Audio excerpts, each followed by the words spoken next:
오늘은 천국에서 큰 자, 우리 천국에서 큰 자라는 제목으로 같이 말씀을 나누도록 하겠습니다. 이렇게 말씀 제목을 잡은 것은요, 11절에 보면 우리들이 천국에서 큰 자가 되어야 된다라고 이렇게 말씀해 주고 있기 때문입니다. 그런데 이 천국에서 큰 자라는 것은 무엇을 의미하겠습니까? 세상에서 보여지는 큰 자와는 다른 기준을 가진 자들이라고 볼 수가 있는 것이에요. 더 구체적으로 여러분들에게 말씀드리자면 하나님 보시기에는 나의 삶이 어떠한지 거기에 우리가 주목하면서 살아가야 된다라는 것입니다. 박영동 교수님이 쓰신 성령 충만 실패한 이들을 위한 은혜라는 책에 나오는 내용인데요. 스티브 맥베이라는 목사님이 나오세요. 이 목사님은요, 매우 성공적인 목회를 했고요. 장래가 촉망되는 젊은 목사님으로 인정을 받아 왔습니다. 새로운 교회로 청빙을 받아 자신감과 의욕에 넘쳐 교회를 부흥시키려고 열심히 뛰었거든요. 근데 기대와 달리 교회는 오히려 쇠퇴하게 되어지고 교인들의 수는 점점 줄어만 갔습니다. 그는 목회 생활 가운데요, 최악의 상황을 맞이하면서 처음으로 실패의 이 압박감에 의하여 질식할 것 같았다고 합니다. 그러다 그는 어느 날 완전한 시리와 절망에 빠져 울며 하나님 앞에 이렇게 기도했습니다. 하나님, 이 종은 삶에서 승리하려고 노력하다 지쳤고 목회에서 성공하려는 열심에도 지쳐 있습니다. 근데요, 그날 밤에 이제 변화가 일어나게 되는데 그 기도 후에요, 이 스티브 맥베이 목사님은요, 내려놓기 시작합니다. 무엇을 내려놓냐? 목회 성공, 명성, 인정을 내려놓기로 결심을 해요. 그리고 그날 밤에 그의 삶에 획기적인 전환점이 되는 은혜를 맞이하게 되는데 이런 고백을 하더라고요. 오늘 자정과 새벽 2시 사이에 하나님의 성령이 내 마음에 임하시어 나를 사로잡으셔서 구속의 일을 행하셨다. 과거 18년 동안 일어났던 그 어떤 것과는 비교할 수 없는 하나님의 은혜에 대한 소중한 체험이었다라고 하면서 그는 새롭게 예수님 안에서 안식하는 삶을 발견하게 되었다고 하면서 이렇게 말하더라고요. 그리스도를 위해 살려고 노력하지 말라. 당신은 그렇게 살려고 노력하면 할수록 당신은 반드시 실패할 것이다. 하나님은 결코 그리스도인의 삶이 투쟁이 되도록 의도하지 않으셨다. 호흡하는 것과 같이 자연스럽게 그리스도인의 삶으로부터 성령이 흘러나와야 한다. 그분이 당신을 통해 일하시도록 당신이 허용한다면 그분은 당신을 통해 자신의 삶을 사실 것이다 라고 말씀해주고 있는 것이에요. 우리는 너무 세상에 큰 가치를 두고 살아가기 때문에 너무 바쁩니다. 그렇다 보니까 성령님과 교제할 틈이 없는 것이겠죠. 이 세상을 살아가면서 저와 여러분들이 그렇다면 어떻게 천국 가치관으로 또 천국에서 큰 자가 될 수 있을지를 세 가지로 나눌 텐데요. 첫 번째는요, 천국에서 큰 자는 끝까지 말씀을 듣는 자입니다. 우리 7절 말씀을 같이 읽도록 하겠습니다. 시작. 그들이 떠남에 예수 말씀하시되 너희가 무엇을 보려고 광야에 나갔더냐? 바람에 흔들리는 갈대냐? 7절 말씀 서두에는요, 그들이 떠났다고 말씀해 주고 있습니다. 여기서 말하는 그들은 누구냐면 세례 요한의 제자들입니다. 세례 요한이요, 감옥에 갇히게 되어집니다. 왜 감옥에 갇히냐? 바로 헤롯 안디바가요, 이복 동생의 아내를 취했어요. 그래서 그 여자가 우리가 아는 헤로디아라는 여자잖아요. 남의 자기 이복 동생의 아내를 취했으니 그거 불륜 아니겠습니까? 그래서 세례 요한이 지적을 해요. 그거 불륜이라고. 그래서 이 헤롯이 화가 나서요, 세례 요한을 감옥에다가 가두게 되어졌어요. 감옥에 갇혀 있다 보니까 세례 요한이 억울한 거죠. 만약에 그가 뭔가 잘못했다면 감옥에 있는 게 마땅하지 않겠습니까? 그런데 잘못된 것을 잘못되었다라고 이야기하다 감옥에 들어가니, 갇히게 되어지니 무슨 생각을 하게 되냐면 진짜 예수님 저분이 그리스도 맞나 의심을 하게 되어집니다. 그랬을 때 예수님이 이사야서 말씀을 가지고서는 메시아가 맞다고 말씀하시고 나서 세례 요한의 제자들이 예수님을 떠났다라는 거죠. 이들이 떠나고 나서 예수님은 이제 세례 요한을 칭찬하시기 시작하거든요.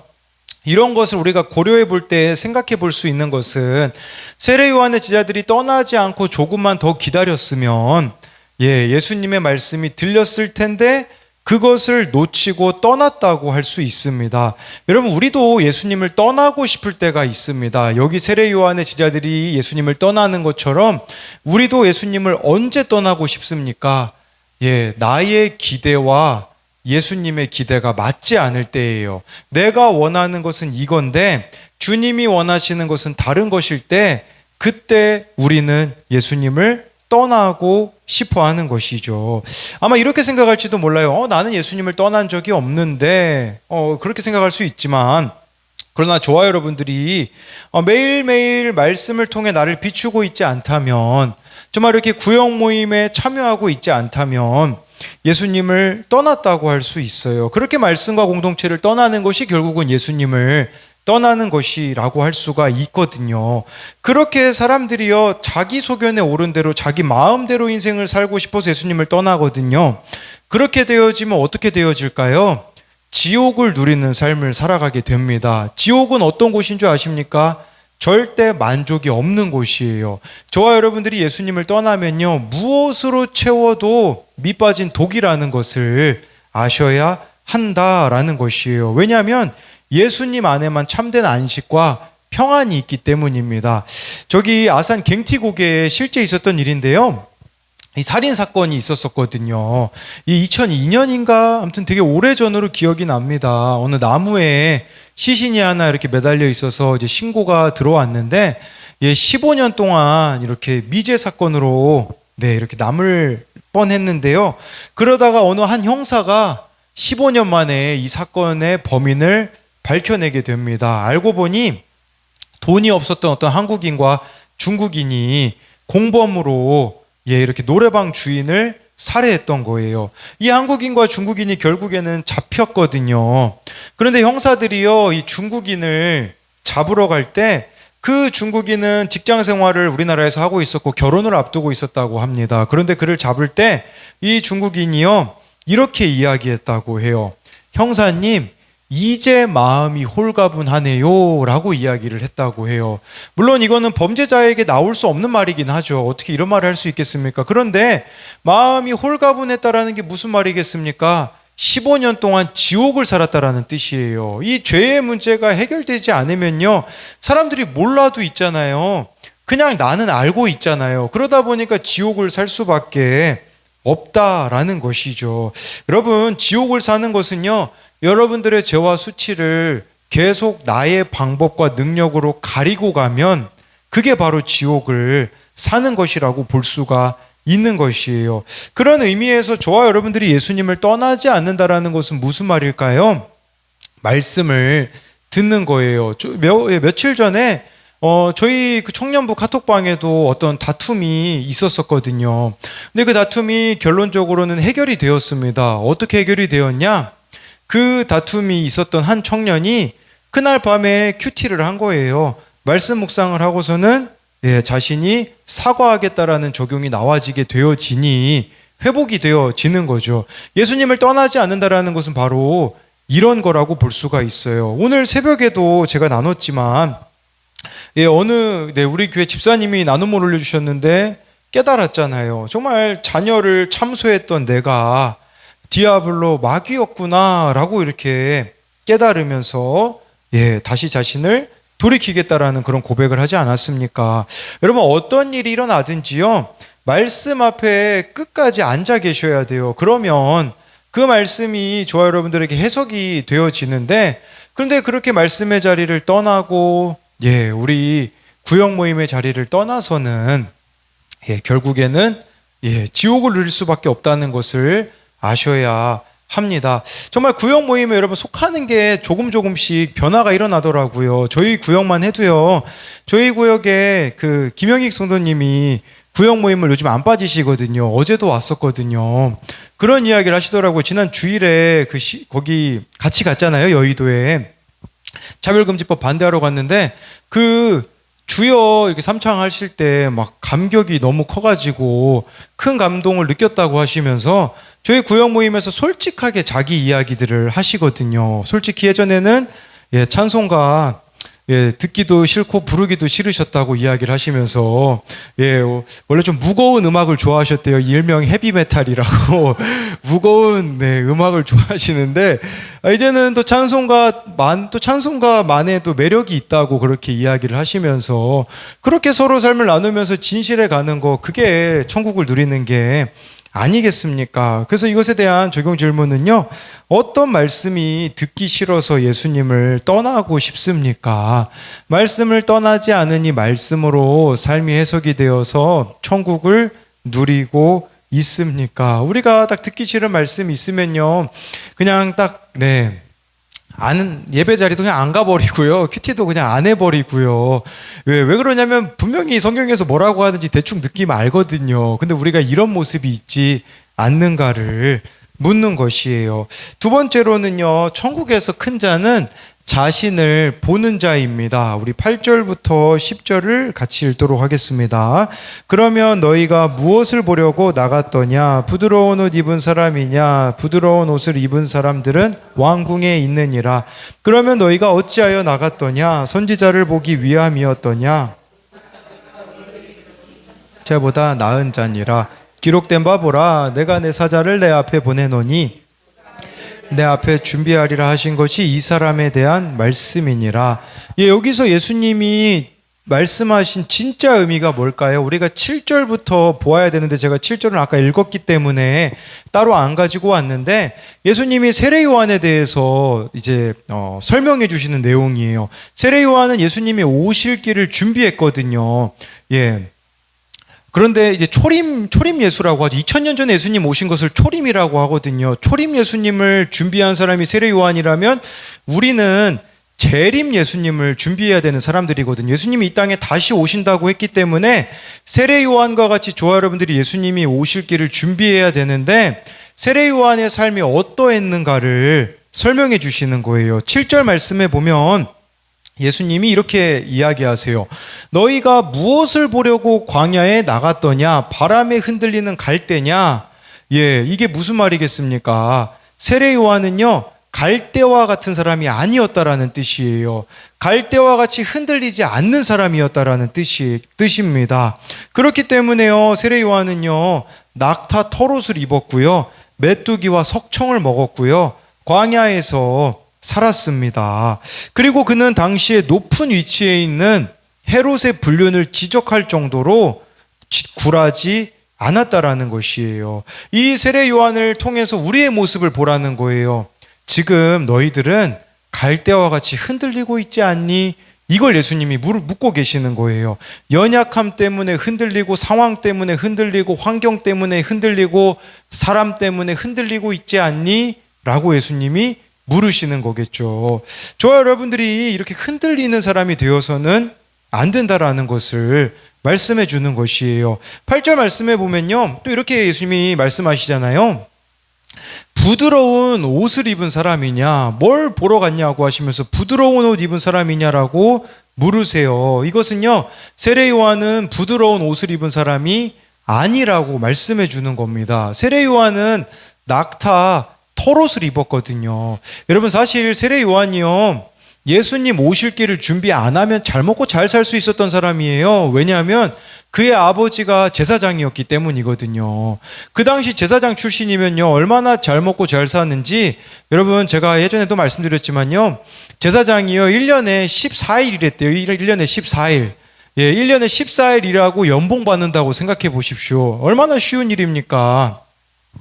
예, 그러니까 세례 요한은 가만히 있으면 잘 먹고 잘 샀는데 가만히 안 있었잖아요. 그래서 부드러운 옷 입고 있을 수 있었거든요. 근데 그 부드러운 옷을 거부하고 광야에 가서요, 낙타 털옷을 입고 살았다라는 것이에요. 이것은 우리들에게 예수님이 묻고 있는 거예요. 예, 명품 좋아하고 좋은 것들 좋아하지 않니? 라고 물으시는 거라고 볼 수가 있겠죠. 이 말씀은요, 우리가 얼마나 욕심이 많은 사람인지를 돌아보라는 것이에요. 지금 대한민국이 그렇지 않습니까? 사람들이 욕심이 너무나도 많은 모습을 보게 되어지는 것이겠죠. 끊임없이 다른 사람과 자신을 비교하기 때문에 만족할지 못하는 우리들에게 정말 그 욕심을 버리라고, 그게 예수님 오실 길을 준비하는 자의 모습이라는 것을 말씀하시는 겁니다. 9절에요. 선지자를 보기 위함이었더냐라고 예수님이 물으신다라는 것은요, 선지자들은 어떤 사람이었냐면 하나님의 말씀을 대신 전해주는 사람이었습니다. 이 세례 요한이 전했던 메시지는요, 한 가지였어요. 회개하라, 천국이 가까이 왔느니라. 회개였습니다. 회개. 여러분, 예수님이 우리들에게 물으시는 거예요. 진짜 말씀을 듣고 싶니? 그렇다면 회개의 메시지를 들어야 한다라고 말씀해 주는 겁니다. 여러분, 교회에서 많이 쓰는 표현 중에 하나가 있는데 그건 뭐냐면 은혜 받았다라는 말이에요. 근데 여러분이 은혜 받았다라는 말을, 말씀에 은혜 받았다라는 말을 여러분들은 언제 사용하십니까? 내가 생각하고 있는 거랑 딱 맞아 떨어졌을 때 은혜 받았다라고 말하는 사람들이 있을 수 있어요. 정말 내가 듣고 싶은 말이었는데 딱 설교 자리에서 얘기해 주니까 은혜 받았다고 이야기할 수 있어요. 그런데 그건요, 잘못 자칫하면요, 자기를 강화시켜주는 메시지일 수 있어요. 봐봐, 내 말이 맞잖아, 완고해질 수 있거든요. 여러분, 근데 회개의 메시지는요, 진짜 회개해서 은혜 받으면 어떻게 될까요? 은혜 받았다라는 말 자체를 못할 것 같습니다. 그냥 자기 자신이 너무 부끄럽고 수치스러워서 눈물만 흘릴 뿐입니다. 그리고 회개로 돌이키는 삶을 살아가는 거죠. 진짜 선지자의 메시지는요, 회개의 메시지로서 자기를 강화시키는 것이 아니라 자기를 부인하게 만드는, 십자가를 지게 만드는 메시지가 진짜 메시지라고 할 수가 있는 것입니다. 우리 11절 말씀을 계속해서 읽어보도록 하겠습니다. 시작. 내가 진실로 너희에게 말하노니 여자가 일어남이 없도다. 그러나 천국에서는 극히 작은 자라도 그보다 크니라. 예수님은요, 여자가 낳은 자 중엔 세례 요한보다 큰 사람이 없대요. 그런데 천국에서는요, 극히 작은 자라도 세례 요한보다는 크대요. 이게 무슨 말이냐면 저와 여러분들이 세례 요한보다 큰 사람이 될 수 있다라는 뜻이에요. 여기서 주목해야 되는 것은 세례 요한은 누가 낳았죠? 여자가 낳았죠. 우리는 누가 낳았죠? 하나님이 낳았잖아요. 예수님이 십자가에서 우리를 위해서 죽어주셨기 때문에 그를 영접하는 자, 곧 그 이름을 믿는 자에겐 하나님의 자녀 되는 권세를 주셨다라는 것은 하나님이 예수님을 통해서 우리를 낳으셨잖아요. 그러니까 세례 요한보다 큰 자가 될 수 있다라는 뜻이에요. 세례 요한은요, 예수님의 십자가를 못 봤습니다. 보지 못하고 죽었어요. 세례 요한은요, 성령을 받지 못하고 죽었기 때문에 저와 여러분들이 세례 요한보다 크다라는 것은 저와 여러분들은 예수님의 십자가를 믿잖아요. 그리고 그 십자가를 믿기 때문에 저와 여러분들 안에는 성령님이 계시기 때문에 세례 요한보다 큰 자가 될 수 있다라는 것이에요. 그런데 문제는 세례 요한보다 정말 큰 자가 되려면요, 우리가 천국 가치관으로 살아야 되는데 문제는 자꾸만 이 세상에서 큰 자가 되고 싶어 합니다. 그렇기 때문에 영적인 것에는 무관심하고 돈만 외쳐댑니다. 성공만을 원하고 문제 해결만 바라는 모습이 있는 것이에요. 그렇다면 천국에서 큰 자는 어떤 사람일까요? 예수님이 마지막으로 제자들에게 주신 그 메시지대로 살아가는 사람이에요. 그것은 바로 가서 제자 삼으라, 땅끝까지 증인이 되라고 예수님이 말씀하셨잖아요. 구원을 위해서 살아가는 자가 주님 보시기에는 큰 자라고 볼 수가 있어요. 그렇다면 반대로요, 주님 보시기에 작은 자는 어떤 자일까요? 나를 위해서 살아가는 자는요, 작은 자예요. 그렇지만 구원을 위해서 살아가는 자는 큰 자라는 거죠. 김종원 목사님이 쓰신 교회가 작다고 사랑이 작지 않아에 그런 내용이 나오더라고요. 어느 자매가요, 3.1절 고요한 공휴일에 목사님한테 전화를 하고선요, 장장 3시간 동안 목사님과 사모님과 있는 데서 대화를 했다고 합니다. 남편의 엄청난 부채로 인해 전세 보증금마저 날리고 공황장애와 자살 충동에 시달리던 자매는 지푸라기라도 잡고 싶은 심정으로 목사님과 사모님께 자신이 질식할 것 같은 상황을 토로합니다. 이 힘든 상황에 누군가에게 털어놓지 않으면 죽을 것 같아서 살고 싶어서 목사님에게 연락을 한 거죠. 목사님이 그 이야기를요 들어주시고선요 그 자매에게요 갑자기 제주도 여행을 권합니다. 돈도 없고 이제 혼자 제주도 가기 무섭다는 자매에게 아무 걱정 말라고 목사님이 안심시키면서 사모님하고 같이 가달라고 부탁하며 그 돈을 어떻게 할 거냐고 묻는 사모님의 말에 목사님이 이렇게 대답합니다. 이전 교회 사임할 때 받은 퇴직금 써야지.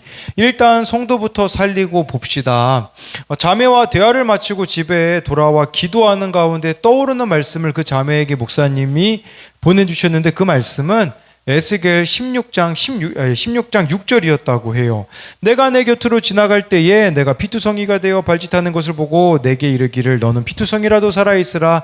다시 이르기를 너는 피투성이라도 살아있으라 라고 이 말씀을 그 자매에게 보내주었다라는 거죠. 뭘 이야기하고자 하는 거냐면요, 천국에서 큰 자는 구원에 관심을 갖는 자라고 말씀드렸잖아요.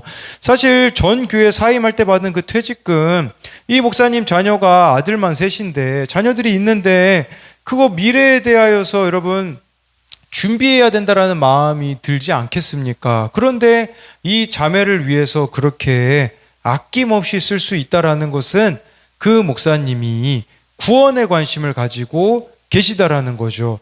이렇게 천국에서 큰 자는요, 자신을 위하여서 에너지를 쓰는 자가 아니라 구원을 위하여서 삶을 헌신하는 자라고 할 수가 있는 것입니다. 그래서 이것에 대한 적용 질문은요, 나는 세상에서 큰 자가 되고 싶어 합니까? 천국에서 큰 자가 되고 싶어 합니까? 다른 이들의 구원을 위해서 무엇을 하고 있습니까? 세상에서 큰 자가 되려는 자는요, 주님 보시기엔 작은 자입니다. 반대로 세상에서 작아 보이지만 하나님 뜻대로 순종하는 자는요, 하나님 보시기에 큰 자라는 것을 말씀드리는 겁니다. 네, 마지막으로 세 번째인데 제가 두 번째라고 썼네요. 세 번째로요, 천국에서 큰 자는 침노하는 자입니다. 우리 12절 말씀 같이 읽어보도록 하겠습니다. 시작. 세례 요한의 때부터 지금까지. 네, 여기서 보니까요, 천국은 침노를 당한다고 말씀해주고 있어요. 침노당한다라는 것을 원어로 보면요, 침노하다가요, 강제로 들어가다 폭력을 쓰다라는 말이에요. 수동태로 말하자면 맹렬한 방해를 받는다라는 뜻이에요. 저와 여러분들이 천국을 사모하면 어떻게 되어질까요? 영적 싸움이 있다라는 뜻입니다. 우리가 말씀대로 살아가려고 하면 여러분 사탄이 가만히 있을까요? 가만히 있지 않아요. 제가 이걸 언제 느끼는 줄 아십니까? 말씀 양육을 시작하려고 하잖아요. 이거 엄청 치열합니다. 지금 제가 이번 주에 겪고 있는 일이에요. 지금 어떤 한 형제를 말씀 양육을 시작하려고 이제 다음 돌아오는 주일에 딱 말씀 양육이거든요. 근데 사탄이 자꾸 여러 가지 상황들과 환경들로 저를 어떻게 몰아가고 있는 줄 아세요? 이 형제 포기해버리라는 마음을 계속 불러일으켜요. 이게 영적 싸움인 거예요. 천국은 침노를 당한다는 건 그런 말이에요. 저와 여러분들이 진짜 말씀의 가치관으로 싸우면요, 반대에 직면할 수밖에 없다는 것을 기억해야 된다라는 것이에요. 그렇기 때문에 여러분, 그렇게 반대가 있다고 해서 우리가 포기해야 될까요? 왜 우리가 10월 27일에 그렇게 함께 모였습니까? 침노하기 위해서죠. 싸우기 위해서이죠. 동성애자와 싸우자라는 말이 아니에요. 말씀의 가치관대로 이 나라가 정말 다스려질 수 있도록 싸우자는 거지, 사람하고 싸우자라는 게 아니라는 거겠죠. 여러분, 얼마나 많은 방해들이 있을지 몰라요. 말씀대로 살아가면요, 이런 방해는 필연적이에요. 근데 여러분들이 만약에 아무렇지도 않잖아요. 그러면 생각해 보셔야 돼요. 지금 사탄이 나를요 안 건드는 이유는요, 내가 영적으로 죽어있기 때문일 수 있어요. 이걸 보셔야 돼요. 여러분, 죽어있는 것은 건들지 않잖아요. 살아있는 것을 건들겠죠. 그러니까 우리 안에 끊임없이 영적 싸움이 있다는 것은 정말 내가 하나님이 기뻐하시는 길을 걸어가고 있기에 이런 방해가 있다라는 측면으로 볼 수가 있는 것이겠죠. 어제 우리들 교회 그 박재현 부목사님이 하신 설교에 이런 내용이 나오더라고요. 오늘날 어린이와 청소년들의 꿈이 건물주거든요. 왜 건물주입니까? 바로 돈 때문에 그래요. 이 다음 세대들이 돈에 큰 가치를 두고 살아가거든요. 누가 이런 가치를 심어줬을까요? 기성세대인 우리들이 자녀들을 그렇게 양육했기 때문인 것이죠. 우리들 교회 한 청소년부 아이가요, 용인에 있는 중학교를 다녀요. 중학교 1학년 때 이제 학교에서 토론 대회가 열리는데 토론 주제가 무엇이었냐면 동성 결혼이었습니다. 찬성하느냐 반대하느냐를 가지고 토론 대화가 열렸는데 16명이 참석했거든요. 15명이 동성 결혼 찬성한다. 이 한 명인 이 아이만이 동성 결혼에 반대한다에 섰습니다. 여러분, 이것이 다음 세대의 현주소예요. 왜 이 친구는 반대하는 입장에 섰을까요? 어렸을 때부터 부모님과 함께 큐티를 했기 때문이에요. 부모님이 먼저 이 구원의 진리를 지키는 일에 본이 되었기 때문에 그 들은 말씀을 지키고자 이 아이가 혼자 그 반대편에 서가지고요, 토론 배틀이 시작되었는데요. 동성 결혼을 찬성하는 친구들이 이 친구에게 이렇게 말했대요. 너는 동성애자의 인권을 무시하냐? 어떻게 그럴 수가 있냐? 너는 나쁜 사람이다 라며 막말을 하며 말을 걸어왔지만 이 아이는요, 분을 내지 않고 이렇게 이야기했다고 해요. 나는 동성애자를 혐오하지 않고 그들을 사랑한다. 그러나 동성애는 허용하면 안 된다. 왜냐하면 하나님께서 동성애를 죄라고 하셨기 때문이다. 이 중1짜리 아이가 이런 고백을 했거든요. 그러면 어떤 일이 일어날까요, 여러분? 뭔가 변화가 일어났을까요? 아니에요. 이 아이는요, 왕따를 당하기 시작했다고 합니다.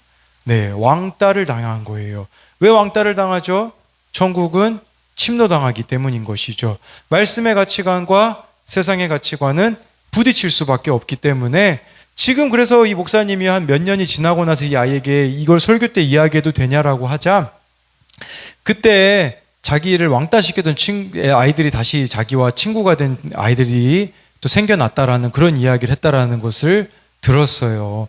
여러분, 마찬가지로 우리가 말씀의 가치관으로 살아가면요, 방해가 분명히 있을 거예요. 정말 여러분들의 가정에 구원의 일들이 일어나는데 여러분 생각해 보세요. 조직폭력배에 어떤 사람이 들어갔다가 나오려면요, 손가락 자르고 나와야 된다라는 말이 있잖아요. 조직폭력배에서 그렇게 보내줍니까? 안 보내주죠. 마찬가지예요. 지금까지 마귀가 자기 종으로 삼았던 자를 이제 구원의 길 하나님의 자녀로 바뀌어지려고 하면 가만두겠냐라는 거죠. 아니라는 거예요. 영적 싸움이 치열할 거예요. 근데 그 영적 싸움이 치열하다고 해서 저와 여러분들이 포기해버린다면, 우리는 천국이 침노당하는 게 아니라, 우리가 결국은 질 수밖에 없게 되어질 것이기 때문에 정말 저와 여러분들이 날마다 우리들의 삶에 영적 싸움이 있다라는 것을 기억함으로써 진짜 영적 싸움이 있을 때요, 그냥 그런 생각을 가졌으면 좋겠어요. 아, 왜 이렇게 힘들까? 왜 이렇게 어려울까? 그런 생각하지 마시고, 아, 내가 사명이 있기 때문에 어렵구나. 구원 때문에 하나님이 나를 통해 하실 일이 있기 때문에 지금 나는 이런 어려움 가운데 있는 거구나 라고 생각하며 더 주님 앞에 매달리셔야 되는 것이지, 그 문제 때문에 저와 여러분들이 주님과 멀어진다면 그것은 주님이 우리들에게 원하시는 모습이 아니라는 것을 기억하는 여러분들이 되었으면 좋겠습니다. 그래서 마지막으로 이것에 대한 적용 질문은요, 천국을 침노하기 위해 포기해야 할 이 세상의 것들은 무엇입니까? 정말 천국을 침노하기 위해서 우리들이 포기해야 될 세상의 가치들이 있을 수 있거든요. 그것들은 무엇이 있는지를 묻는 겁니다.